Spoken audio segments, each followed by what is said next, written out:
सभी गुरुमुखों को कृष्ण जन्माष्टमी पर बहुत बहुत बधाई हो। सभी गुरुमुखों को सप्रेम जय सच्चिदानंद जी।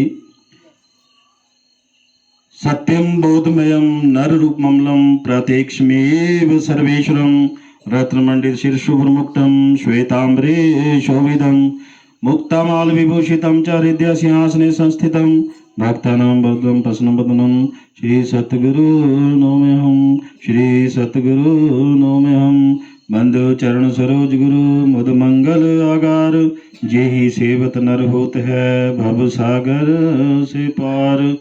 सब धरती कागद करूं लेखनी सब बन राय सात समंदर मसी करूं तो भी गुरु गुण लिखा न जाए। मैं अपराधे जन्म का नख शिख भरा विकार तुम दाता दुख भंजना मेरी करो संभाल। तुम दाता दुख भंजना मेरा करो उद्धार। भक्ति दान मोह दीजिए गुरुदेवन के देव और कछु न चाहिए निस दिन तुम्हारी सेव। गुरु जी को सिर पर राखिए चलिए आज्ञा माही कहे कबीर तिस दास को तीन लोक डर नाही। मन मंदिर में विराजमान श्री सतगुरु भगवान जी का पावन दर्शन करते हुए अपनी वाणी को अपनी रचना को पवित्र करने के लिए अपने ध्यान को श्री गुरु चरणों में जोड़ने के लिए अपने दोनों हाथ खड़े करते हुए प्रेम सहित ऊंचे स्वर में जय घोष करेंगे।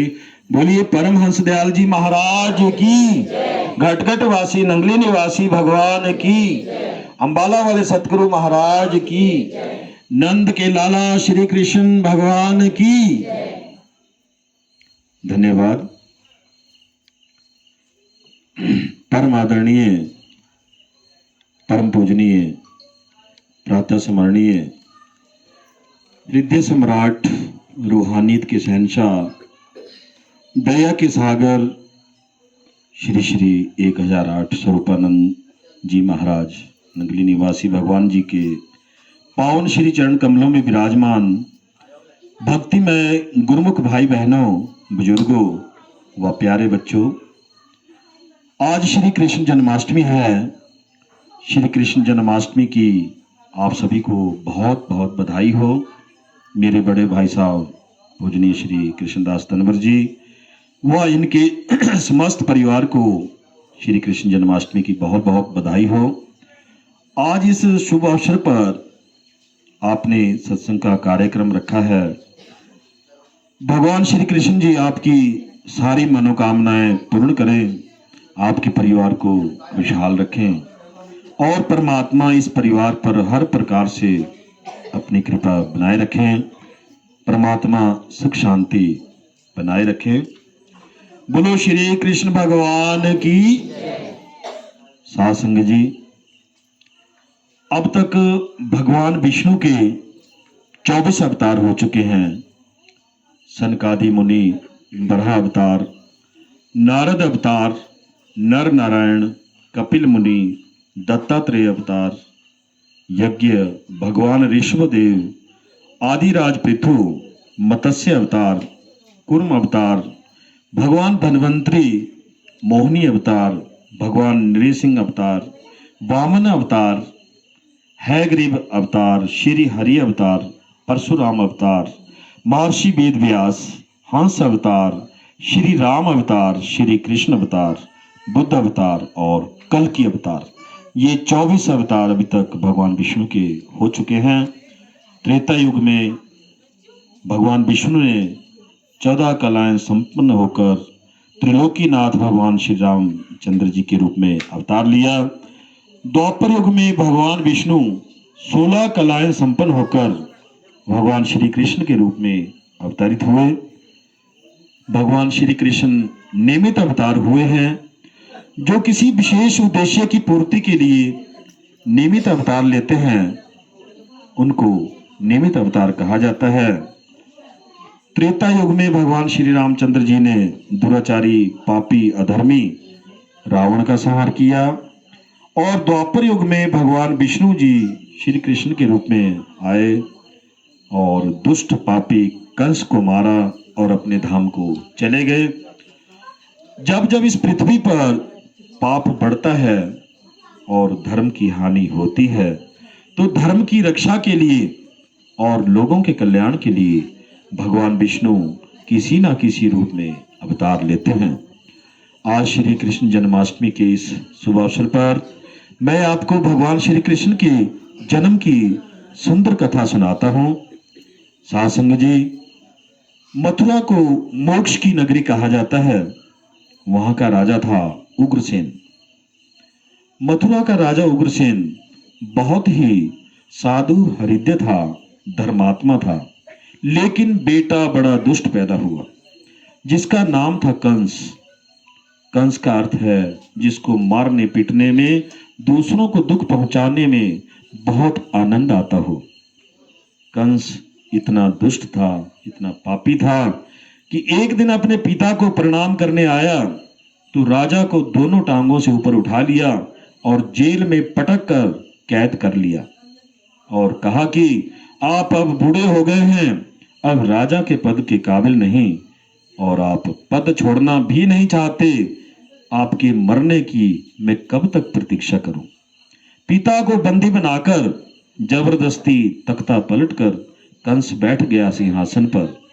जबरदस्ती राज्याभिषेक भी करवा दिया। जिसने भी उसका विरोध किया उसकी गर्दन को उड़ा दिया।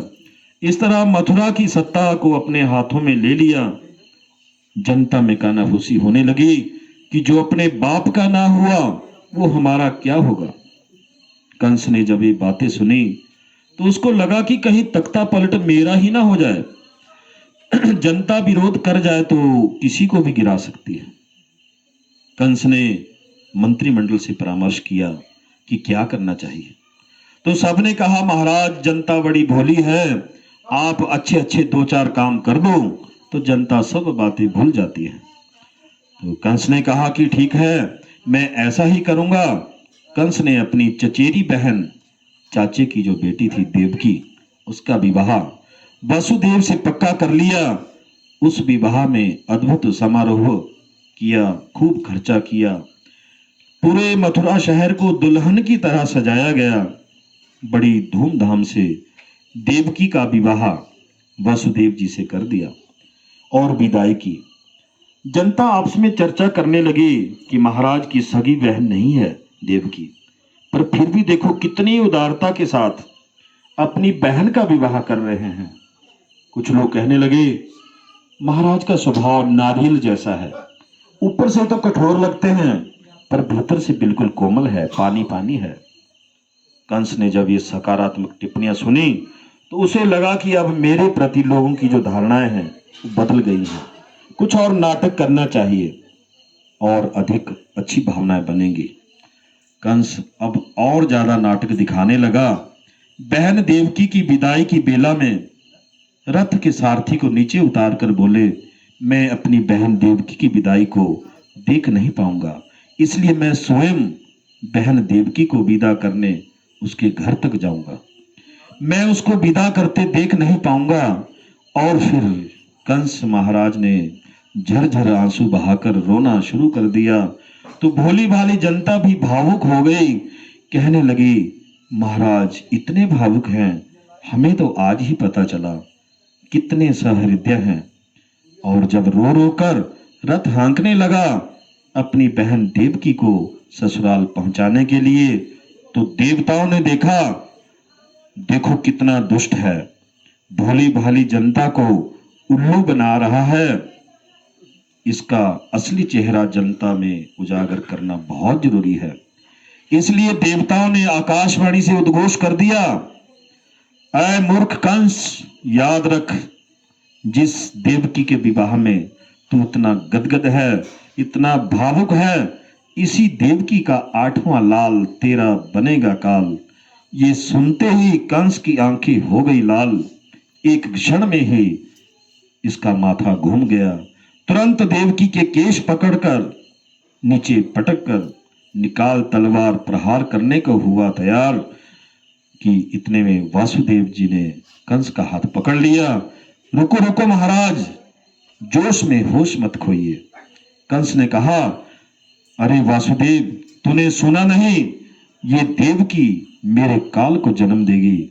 वासुदेव जी ने कहा, मैंने सब सुन लिया, परंतु आकाशवाणी ने देवकी को काल नहीं बताया। देवकी के गर्भ में जो बालक आएगा उसको काल बताया। इससे जो बच्चा होगा वो तुम्हारा काल है। तो देवकी को क्यों मार रहे हो महाराज? ये सारी जनता तुम्हें देख रही है, विदाई की बेला है, बहुत सुहागिन बहन सुहागिन बने वो तुमसे आशीर्वाद की अपेक्षा करती है और तुम उसका वध करोगे। अरे महावीर, पुरुषों को स्त्री पर हाथ उठाना नहीं चाहिए, और तुम जैसे इतने बड़े वीर अपनी बहन पर हाथ उठाओगे।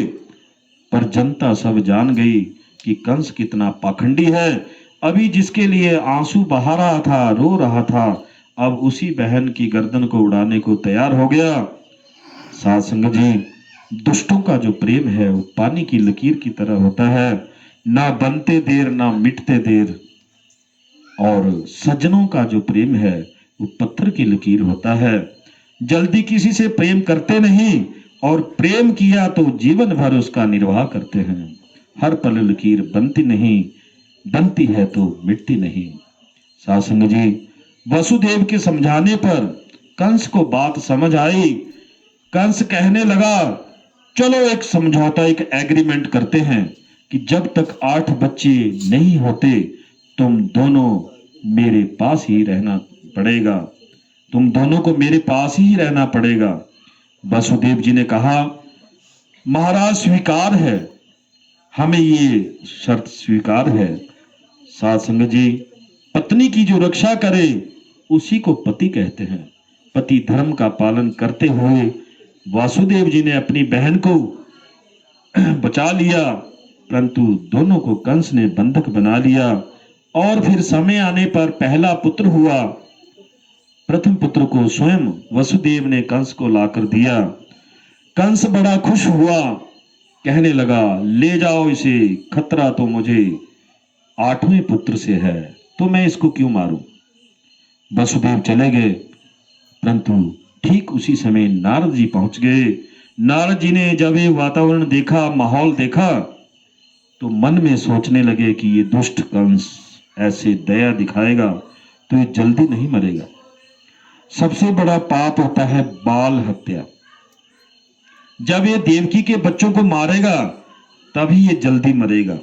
इसलिए कंस जी के सन्मुख नारद जी ने कमल का फूल लाकर दिखाया जिसमें 8 पंखुड़ियां थी। कंस को कहा, बताओ इसमें 8वीं पंखुड़ी कहां पर है। कंस ने पंखुड़ियां गिनी, 1 2 3 4 5 6 7 8, ये रही महाराज 8वीं पंखुड़ी। तो नारद जी बोले कि इस पंखुड़ी से क्यों गिन रहे हो, अगली पंखुड़ी से गिनो। तो कंस ने फिर गिनती की 1 से 8 तक और बता दिया कि ये रही 8वीं पंखुड़ी। तो नारद जी ने कहा कि अब इस पंखुड़ी से गिनो। इसी तरह से अलग अलग पंखुड़ियों पर सभी पर 8 ही गिनती आई, सब ही 8 नजर आई। अब कंस की बुद्धि चकराई। अरे नारद जी, अब मैं समझ गया आप क्या कहना चाहते हैं। इसका मतलब देवकी का पहला पुत्र भी 8वां और 8वां पुत्र भी पहला हो सकता है। मुझे खतरा नहीं रहना चाहिए। तुरंत वासुदेव जी को बुलाकर बच्चे को छीन लिया और नीचे पटक दिया। साध संगत जी, मूर्ख और शंख दूसरों के फूकने से बचते हैं, इनका अपना कोई स्वविवेक नहीं होता। नारद जी ने कंस की बुद्धि घुमा दी और कंस ने इसी प्रकार देवकी के 6 पुत्रों की लगातार हत्या की। 7वें गर्भ में भगवान ने श्रेष्ठ जी बलराम जी को भेज दिया कि तुम बड़े बन जाओ, हम छोटे बनेंगे, और योगमाया को बुलाकर निर्देश दिया कि देवकी के गर्भ में गर्भ का आकर्षण करके रोहिणी के गर्भ में उसे स्थापित कर दे। ये गर्भांतरण प्रक्रिया जो अब वैज्ञानिक भी करने लगे हैं, और तुम स्वयं यशोदा मैया की बेटी बन जाओ।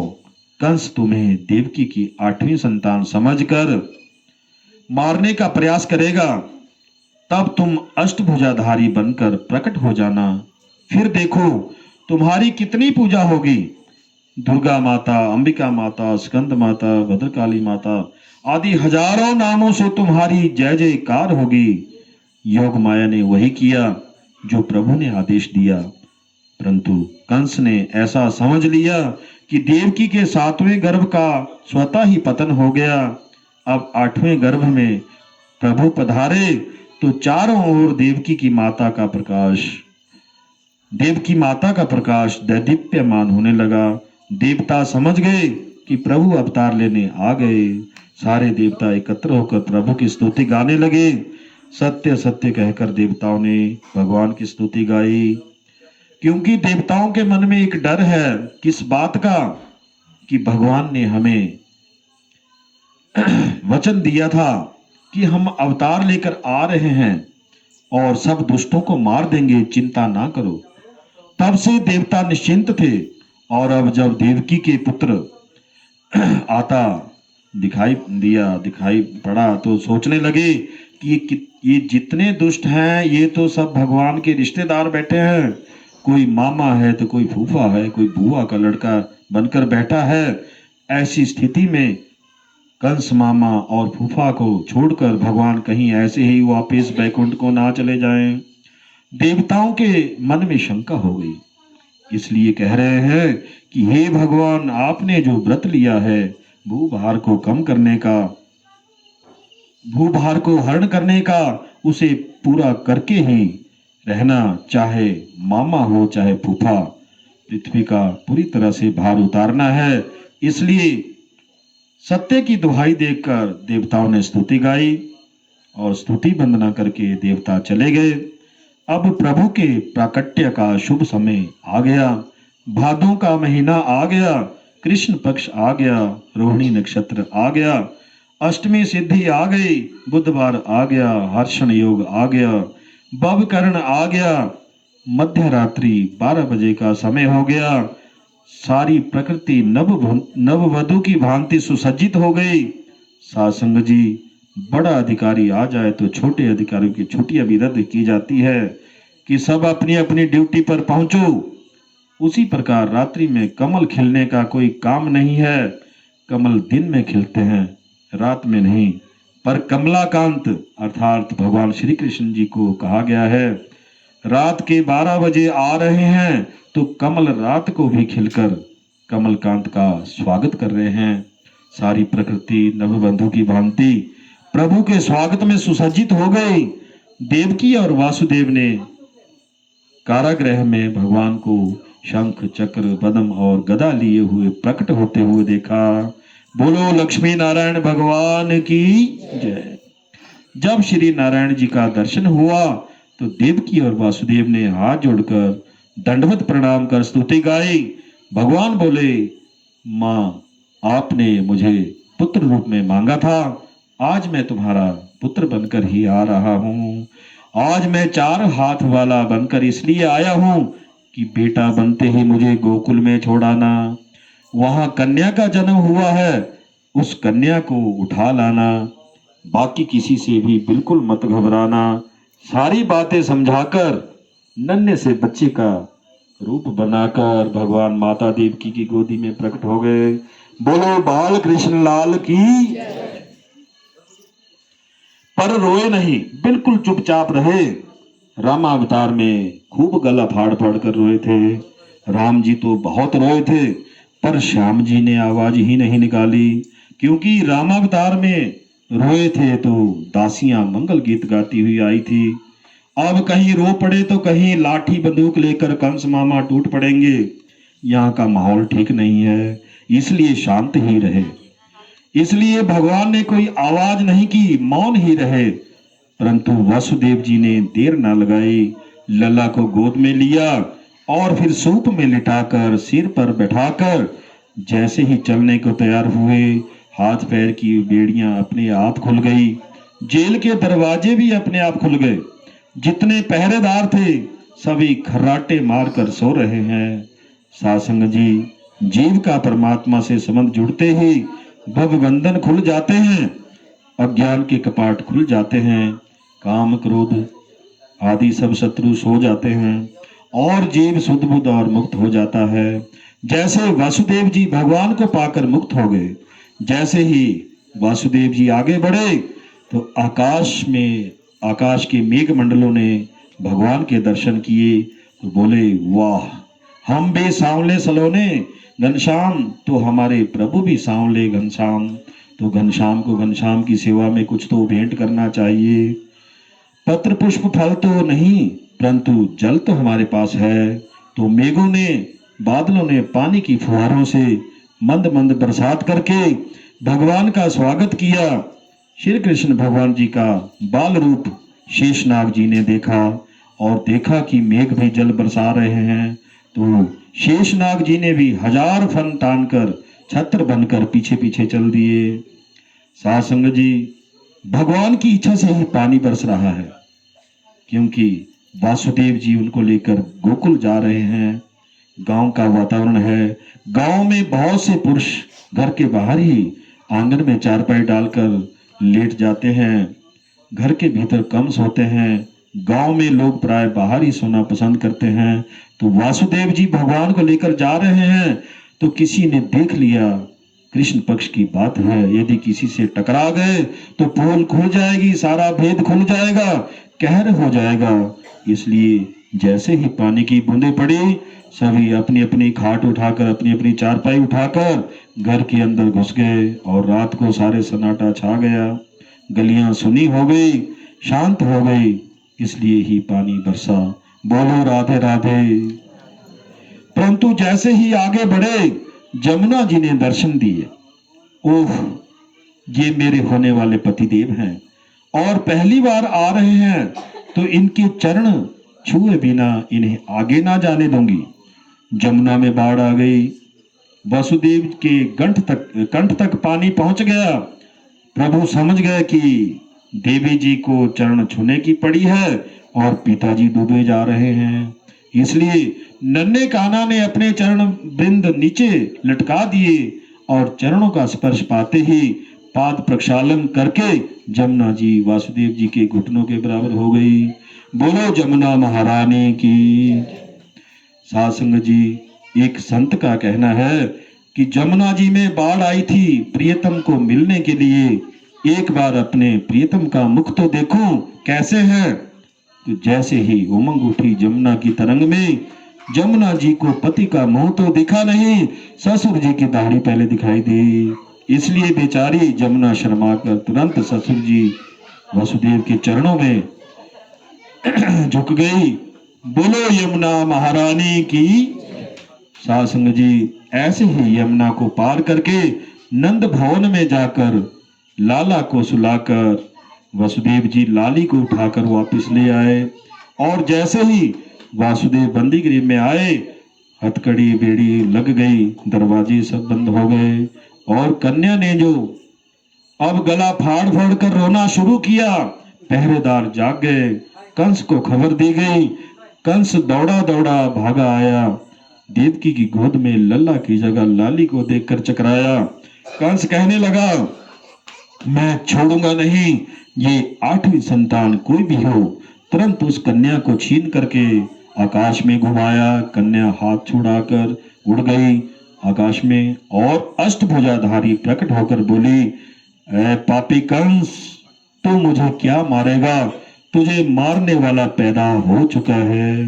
कंस घबरा गया, बोला, बहन जी कहाँ पैदा हुआ है, नाम तो बता दो। कन्या बोली, पूरी जन्म पत्री मैं नहीं बताऊंगी, तेरा काल तेरे आसपास ही है, वह तुझसे ज्यादा दूर नहीं है, तू अपने आप ढूंढ। और यह कहकर देवी विंध्याचल पर्वत पर विराजमान हो गई, जो विंध्यवासिनी माता के नाम से जानी गई। बोलो विंध्यवासिनी माता की जय। साध संगत जी, इस वचन को सुनकर कंस देवकी के चरणों में गिर कर रोने लगा। कहा, बहन जी, आज जिंदगी में पहली बार मुझे पता चला कि ये देवी देवता भी झूठ बोलते हैं। बताओ, देवताओं ने आकाशवाणी की थी कि देवकी का लाल तेरा काल बनेगा, और ये देवी बोली कि तेरा काल यहीं कहीं मथुरा में पैदा हो गया है। या तो ये देवी झूठी है यह देवता झूठे हैं, दो में से कोई तो झूठा है।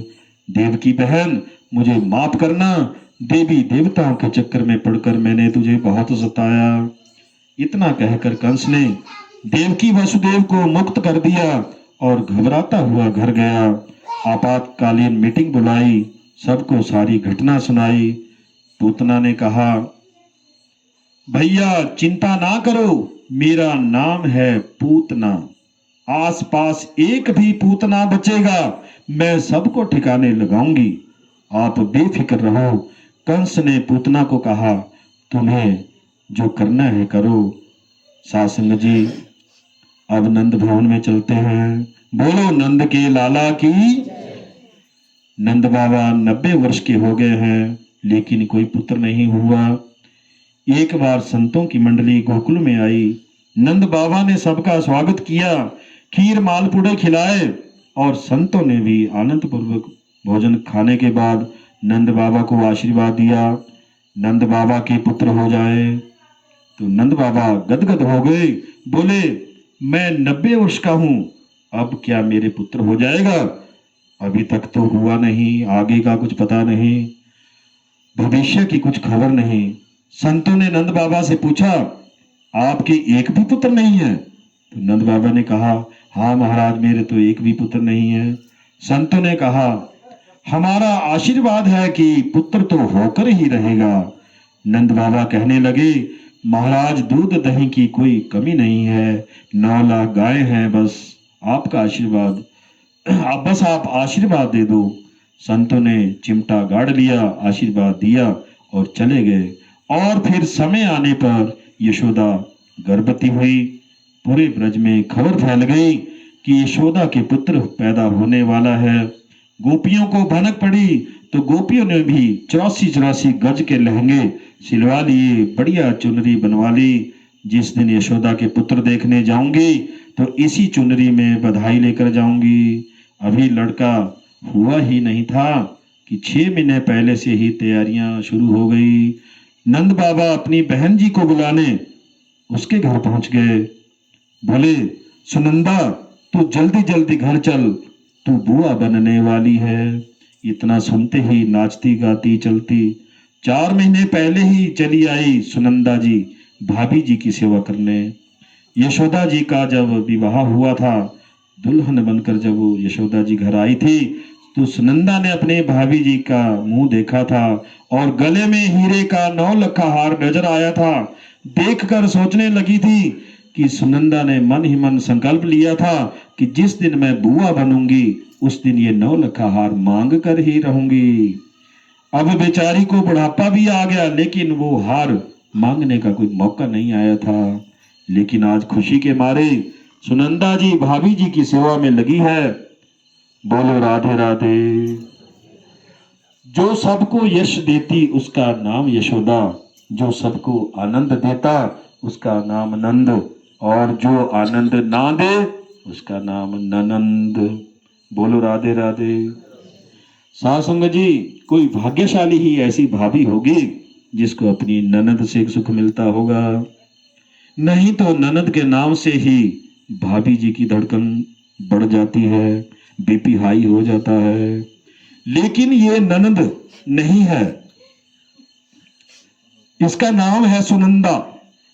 इनके आने का समाचार सुनकर ही यशोदा भाभी प्रसन्न हो गई, खुश हो गई। सुनंदा आ गई तो घर की कोई चिंता नहीं, दौड़ दौड़ कर सेवा कर रही थी। अचानक कब रात को वसुदेव जी आए और कब बच्चों की अदला बदली कर गए, सब सोए हुए रह गए। नींद खुली तो सबसे पहले सुनंदा की। जब देखा सुनंदा ने कि दरवाजे सारे खुले पड़े हैं तो चक्कर में पड़ गई। घर की किसी को भी चिंता ही नहीं है, सारे दरवाजे खुले पड़े हैं रात में, और भाभी जी भी अभी तक नहीं जागी। सुनंदा ने भाभी के कमरे में झरोके से झांका, खिड़की से देखा, नील कमल जैसा लाल छोटा बच्चा यशोदा भाभी के अंक में किलकारी भरता नजर आया। जब यह दृश्य देखा तो सुनंदा भागकर भीतर भवन में गई और बच्चे की आभा शोभा निकटता से निहारी, लाला के दर्शन किए और जोर से खुशी के मारे उछल पड़ी आवाजें लगाने लगी, हो गया हो गया। पहरेदार भागता भागता आया, पूछा कि क्या हो गया। मुंह पर हाथ रखकर कुछ नहीं बोली। तो ऐसे क्यों चिल्लाई? पहरेदार ने कहा कि ऐसे क्यों चिल्लाई, बात क्या है? सुनंदा ने मन में सोचा कि खुशखबरी तो सबसे पहले मैं ही नंद बाबा को सुनाऊंगी। पहरेदार ने खबर पहुंचा दी तो मेरा 9 का हार तो गया पानी में, बाद में बताऊंगी। सुनंदा ने ग्वालों से पूछा कि नंद बाबा कहाँ है? तो ग्वाले बोले, वहां ग्वालों के बीच में बैठे माला फेर रहे हैं, हम अभी ही उनसे मिलकर आए हैं। तो सुनंदा भाभी भागी भागी जो है ग्वालिन के बीच, सुनंदा जो है भागी भागी ग्वालिन के बीच गई और देखा कि नंद बाबा माला फेर कर मंत्र जाप कर रहे हैं। मंत्र क्या जप रहे हैं? अभी तक तो हुआ नहीं है, आगे का कुछ पता नहीं है। सारे मंत्र भूल गए नंद बाबा, बस एक ही धुन सवार है कि कब पुत्र होगा, कब खुशी का समाचार आवे। इतने में सुनंदा पहुंच गई।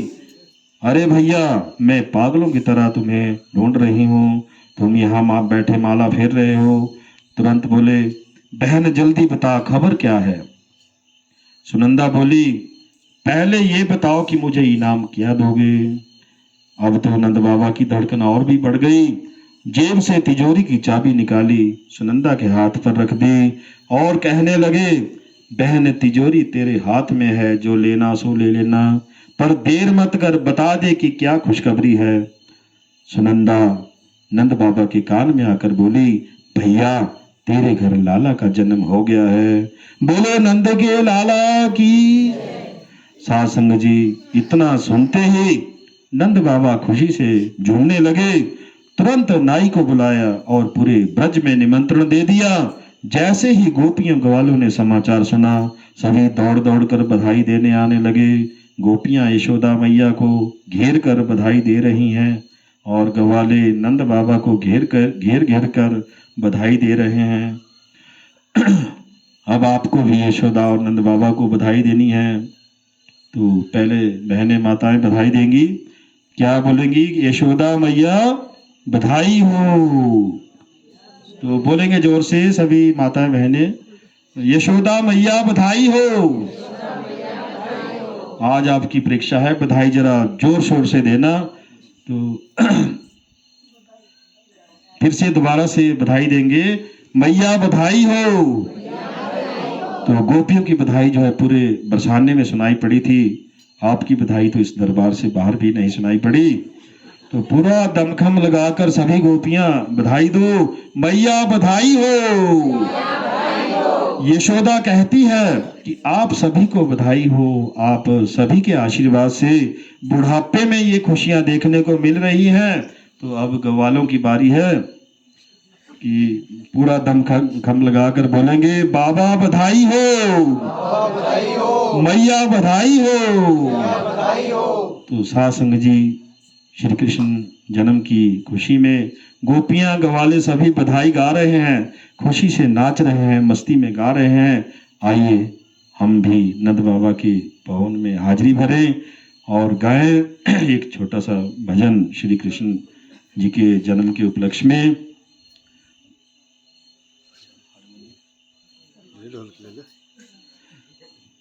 ब्रज में हो रही जय जयकार, नंद घर लाला जायो है। ब्रज में हो रही जय जयकार, नंद घर लाला जायो है।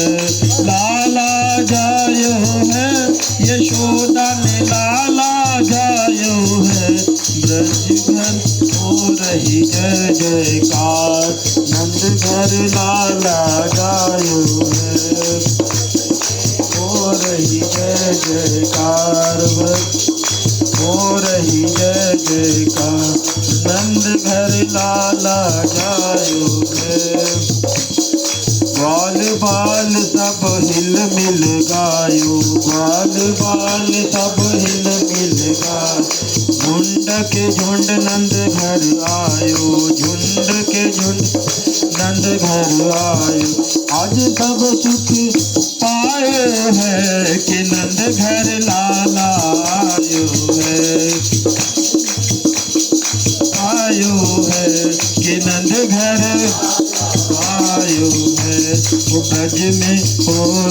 जय जयकार, ब्रज में हो रही जय जयकार।